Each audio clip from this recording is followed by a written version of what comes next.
ন্যায্য মূল্য পায়, তারা যেন কম দামে উচ্চমানের বীজ পায়, সার পায়, কীটনাশক পায়, বাংলাদেশের মানুষের খাদ্য স্বয়ং সম্পন্ন অর্জন করতে পারে, স্বনির্ভর বাংলাদেশ গড়ে তুলতে পারে।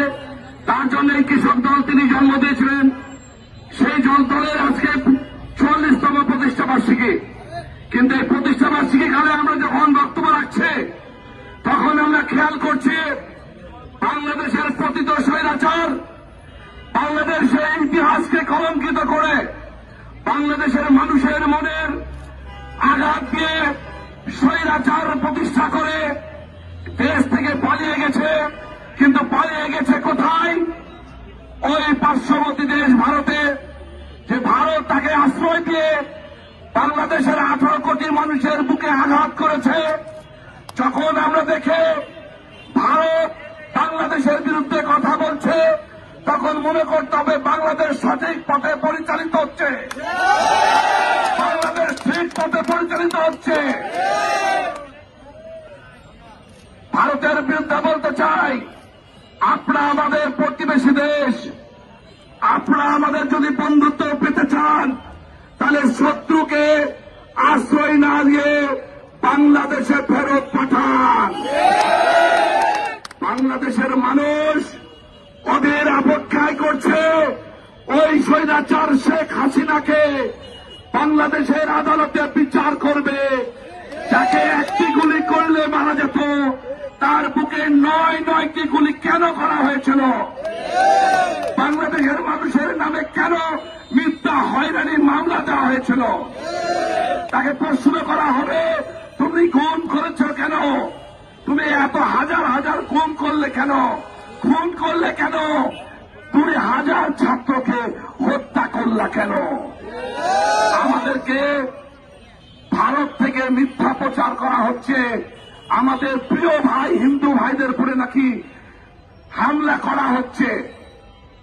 হামলা হিন্দু ভাইদের পরে নয়, ওই স্বৈরাচারের যারা দালালি করেছিল, ওই আওয়ামী লীগের মধ্যে যারা হিন্দু নেতা ছিল, তাদেরকে হয়তো হামলা করা, তাদেরকে কিন্তু গ্রেফতার করার, তাদেরকে বন্দী করার চেষ্টা করা হয়েছে। বাংলাদেশের মানুষ তথা বিশ্ব দেখেছে, মন্দির পাহারা দিয়েছে মুসলমান বাংলাদেশের মানুষ। আমরা ভাই ভাই দেশে থাকতে চাই, আমাদের মাঝে কোনো বিভেদ নাই। আমরা সামনে সুন্দর সুফলা সুচ্ছ শ্যামলা বাংলাদেশ প্রতিষ্ঠা করতে চাই, শহীদ জিয়ার স্বপ্ন বাস্তবায়ন করতে চাই। তারেক রহমান ওই লন্ডনে প্রায় ৪৫০০ মাইল দূর থেকে বাংলাদেশের মানুষের কথা চিন্তা করছে।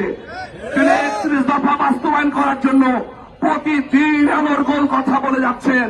বাংলাদেশের মানুষ কিভাবে সুখে শান্তিতে থাকবে, বাংলাদেশ কিভাবে মাথা উঁচু করে দাঁড়াবে, তার জন্য ৩১ দফা বাস্তবায়ন করার জন্য প্রতিদিন মানুষের কাছে ৩১ দফা পুনর্প্রচার করার জন্য তিনি প্রতিদিন স্কাইপের মাধ্যমে কথা বলে যাচ্ছেন। আর আমাদেরকে নির্দেশ দিয়েছেন, বাংলাদেশের মানুষের পাশে দাঁড়াও, মানুষের দুঃখ কষ্ট শোনো, তাদের দুঃখ কষ্ট লাঘবের চেষ্টা করো। সংগ্রামী সাথী বন্ধুরা, এই প্রতিষ্ঠা বার্ষিকীর সফলতা কামনা করে রাজশাহী জেলার ৯টি থানা, ১৪টি পৌরসভা, ৭২টি ইউনিয়ন থেকে আজকে আমাদের এই কৃষক সমাবেশে উপস্থিত হয়েছে। আমরা কৃষকের অধিকার বাস্তবায়ন করে ছাড়ব। যেভাবে শেখ হাসিনাকে বিতরণ করতে বাধ্য করেছে, কৃষকের অধিকার বাস্তবায়ন করার জন্য সেইভাবে বাস্তবায়ন করা হবে। সবাইকে ধন্যবাদ জানিয়ে আজকের মতো কথা শেষ করছি। খোদা হাফেজ। বাংলাদেশ।